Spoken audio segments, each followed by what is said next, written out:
اسلام کی تعلیم بڑی متوازن ہے. ایک طرف سوال کی مذمت ہے، مت اپنا دستے سوال دراز کرو کسی کے سامنے. جو شخص ہاتھ پھیلاتا ہے مانگنے کے لیے وہ اپنی عزت نفس کو ہتھیلی پر رکھ کر آپ کے سامنے پیش کر رہا ہے، اور آپ ٹھوکر مار دیتے ہیں اس کی عزت نفس. مانگو اللہ سے، اللہ کسی کے دل میں ڈالے تمہاری ضرورت پوری کر سکتا ہے، بغیر اس کے کہ تم کسی کے سامنے دستے سوال دراز کرو. تو سخت مذمت ہے، اور خاص طور پر بیگری جو ایک انسٹیٹیوشن بن گیا ہے، ایک پیشہ بن گیا ہے، وہ تو اسلام کی تعلیمات کے منافی ہے. اور جس طرح کی ہم خیرات بانٹتے ہیں، 5 روپے کا نوٹ دے رہے ہیں مانگنے والوں کو مسجدوں کے باہر، سمجھ رہے ہم نے حاتم طائی کی خبر کو لات مار دی، حالانکہ حقیقت میں آپ انسٹیٹیوشن آف بیگری کو سپورٹ کر رہے ہیں. کسی ایک کو لے لو، آؤ چلو مجھے اپنا گھر دکھاؤ، مجھے بتاؤ تم واقعی اس قابل ہو یا نہیں ہو، اور پھر اس کی مدد کریں، لمسم کریں. پھر وہ 5 روپے نہیں ایسی دیں کہ وہ کچھ اپنے پاؤں پر کھڑا ہو سکے. میں نے 1 روپیہ نہیں کہا کہ 1 روپیہ تو اب کوئی شے نہیں رہی، لیکن یہ کہ 5 روپے کا نوٹ بھی آپ نے تقسیم کرنے شروع کر دیے، یہ کیا ہے؟ وَالسَّائِلِينَ وَفِي الرِّقَابِ. لیکن دوسری طرف سائل کو جھڑکنا نہیں ہے.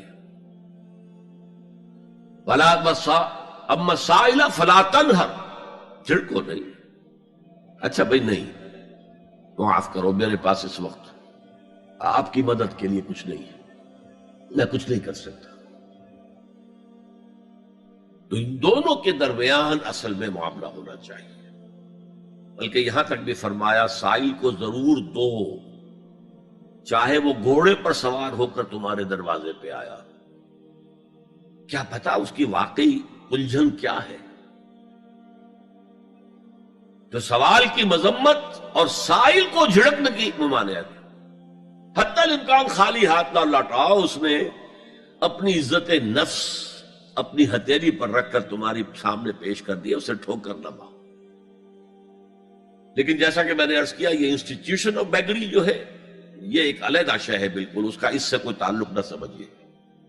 وفی الرقاب، رقاب جمع ہے رقبہ، گردن. فک رقبۃ او اطعام فی یوم ذی مسغبۃ یتیما ذا مقربۃ او مسکینا ذا متربہ. فک رقبۃ، کسی کی گردن چھڑا دینا. اس وقت سب سے بڑی ایپلیکیشن اس کی تھی غلاموں کو، کنیزوں کو اپنے پیسے سے خرید کر آزاد کر دینا. بہت بڑی نیکی، بہت بڑی نیکی. اور حضرت ابو بکر رضی اللہ تعالیٰ عنہ کے دفتر فضائل میں سب سے اونچا کام یہ ہے کہ جن غلاموں کو اور جن کنیزوں کو ستایا جا رہا تھا، their owners, their masters، ان کے آقا کو حق حاصل تھا، جو چاہے کریں ان کے ساتھ، قتل کرنے کوئی پوچھنے والا نہیں ہے. میں پہلے بھی عرض کر چکا ہوں، میری ملکیت ہے، جیسے میری بکری میری ملکیت ہے، میں نے اس کو ذبح کیا، گوشت کھا لیا، تم کون ہوتے ہو پوچھنے والے؟ میرا غلام تھا، میں نے قتل کر دیا، تم کون ہو پوچھنے والے؟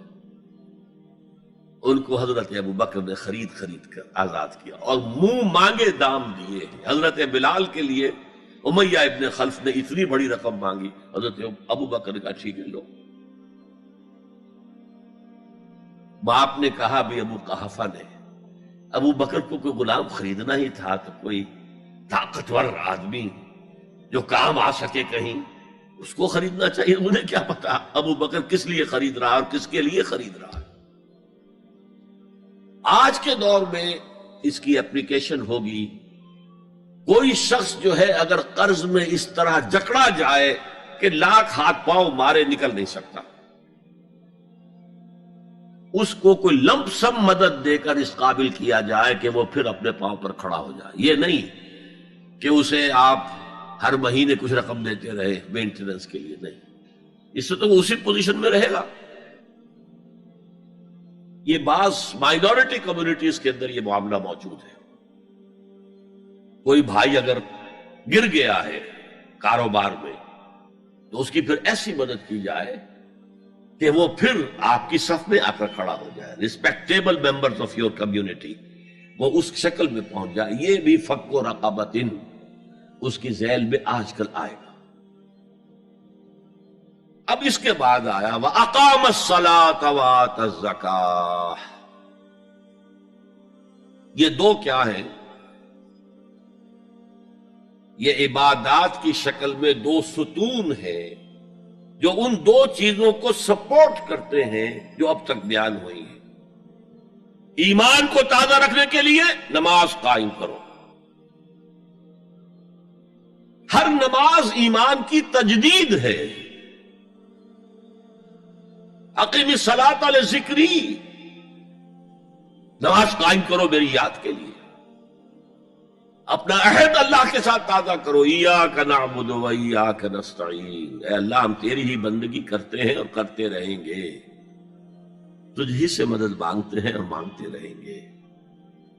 اپنے اس عہد بندگی کو تازہ کرو، ایمان کو تازہ کرو. الحمدللہ رب العالمین الرحمن الرحیم.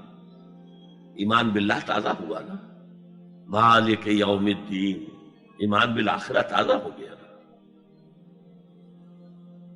یہ ہے ایمان کو قائم رکھنے کے لیے، نیکی کی اس روح کو برقرار رکھنے کے لیے اللہ تعالی کی طرف سے یہ ستون ہے.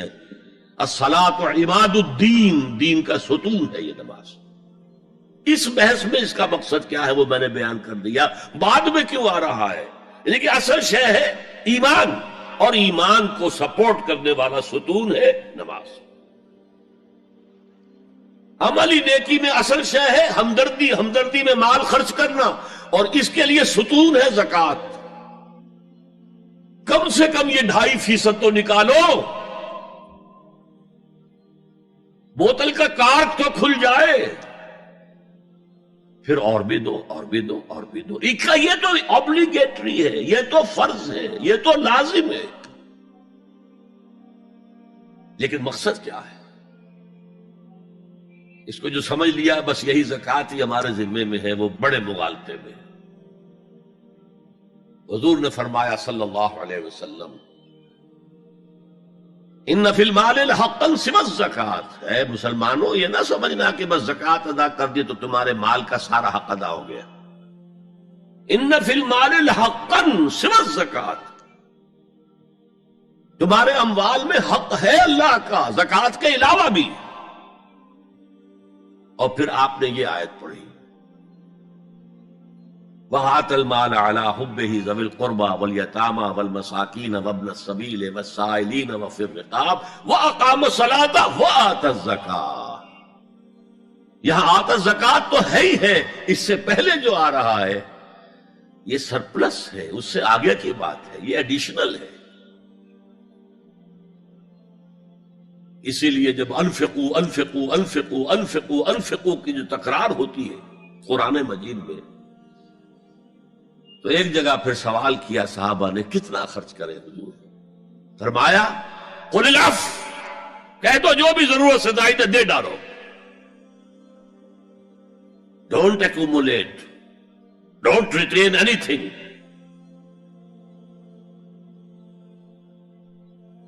ایک بات آپ سے کہوں، آپ کچھ چونک جائیں گے.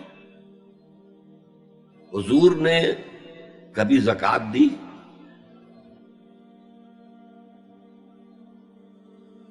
کبھی نصاب کے بقدر پیسہ آپ کے پاس جمع ہوا کہ آپ پر زکوٰۃ واجب ہوتی؟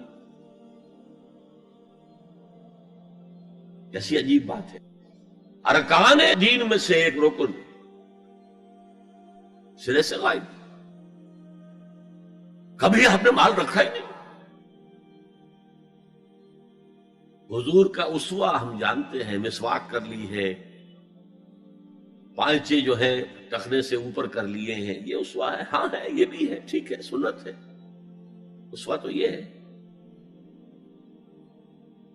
اور صرف آپ کا نہیں، جنہیں ہم کہتے فقراء صحابہ، ابو ہریرہ، ابو ذر، سلمان فارسی، علی رضی اللہ تعالی عنہ اجمعین، یہ فقراء صحابہ میں سے تھے. کبھی کچھ نہیں رکھا اپنے پاس. میں نے بتایا تھا آپ کو شاید کہ حضرت علی کی جب شادی ہو رہی تھی حضرت فاطمہ سے کوئی مکان تھا ہی نہیں، کہاں لے کے جائیں؟ ایک انصاری نے ایک حجرہ دیا ہے اپنے مکان کا، اس میں حضرت فاطمہ ودا ہو کر گئی.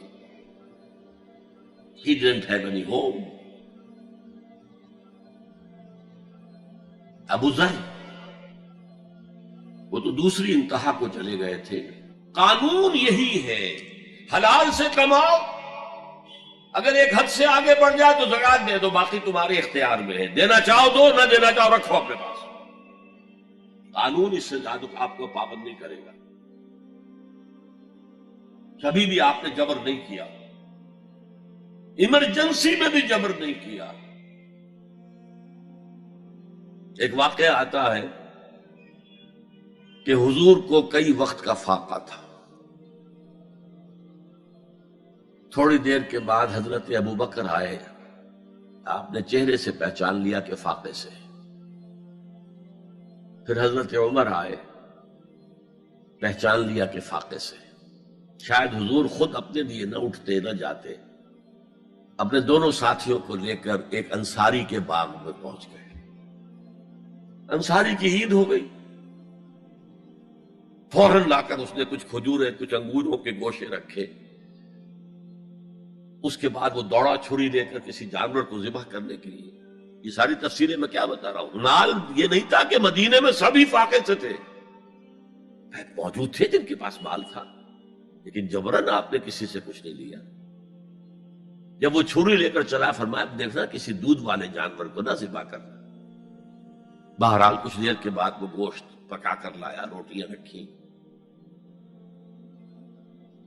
اس کے بعد حضور نے ایک روٹی پر چند بوٹیاں رکھ کر کہا یہ عائشہ کو دے آؤ، اسے بھی کئی وقت کا فاقہ ہے. اور پھر حضرت عمر کی طرف رخ کر کے کہا عمر یہ ہے وہ نعمتیں جس کا حساب دینا پڑے گا اللہ کے ہاں. وَأَمَّا بِنِعْمَةِ رَبِّكَ فَحَدِّثْ، اور یہ جو فرمایا گیا الہاکم التکاثر میں نعمتوں کا حساب لیا جائے. وَلَا تُسْأَلُنَّ يَوْمَئِذٍ عَنِ النَّعِيمِ، فرمایا یہ نعمتیں ہیں. یہ ہے اصل میں انفاق کا معاملہ. آپ کے اس پر چھوڑ دیا گیا ہے. جتنا بھی آپ میں جذبہ ہے، جتنا بھی آخرت کا یقین ہے، اتنا ہی آپ پسند کریں گے کہ آخرت کے بینک میں جمع کرائیں، یہاں کے بینکوں میں کیوں جمع کرائیں. یہاں کتنا دے دیں گے آپ کو؟ 10%، 20%. وہاں 700% ملتا ہے. 700% نہیں، 7,000، 700 گنا. Why to keep it in these banks؟ حضرت مسیح کا جو پہاڑی کا واس بہت مشہور ہے، سرمن آف دا ماؤنٹ، بڑے پیارے الفاظ ہیں. میں آپ سے اپنا تاثر عرض کیے بغیر نہیں رہ سکتا. جہاں تک مواعظ کا تعلق ہے، جو حضرت مسیح کے مواعظ آئے ہیں ان سے اونچے واعظ کوئی ممکن نہیں. اسی میں یہ جملہ بھی ہے، دیکھو اپنا مال زمین پر جمع نہ کرو، جہاں چوری بھی ہوتی ہے ڈاکہ بھی پڑتا ہے، کیڑا بھی خراب کرتا ہے. آسمان پر جمع کرو جہاں نہ چوری کا اندیشہ، نہ ڈاکے کا خوف، نہ کیڑا خراب کر سکے. اس لیے کہ میں تم سے سچ کہتا ہوں کہ جہاں تمہارا مال ہوگا وہیں تمہارا دل ہوگا. مال یہاں ہوگا تو دل اٹکا ہوا ہوگا، اور فرشتے اس طرح گھسیٹ کر کھینچیں گے آپ کی جان کو جیسے کہ سیخ پر سے کباب کھینچا جاتا ہے. اور اگر دل وہاں لگا ہوا ہے جس کے لاکھوں کروڑوں ڈالر سوئس بینکس میں جمع ہے، اسے کہا جائے نکل جاؤ پاکستان سے، اسے کوئی تکلیف ہوگی؟ نکل جاؤ فلاں ملک سے، ملک بدل کرتے تو کیا تکلیف؟ میرے بینک کے اندر پیسے ہیں. البتہ جس کا باہر کچھ نہ ہو اسے اگر یہ دی جائے سزا تو اس کی تو جان پر بن جائے گی.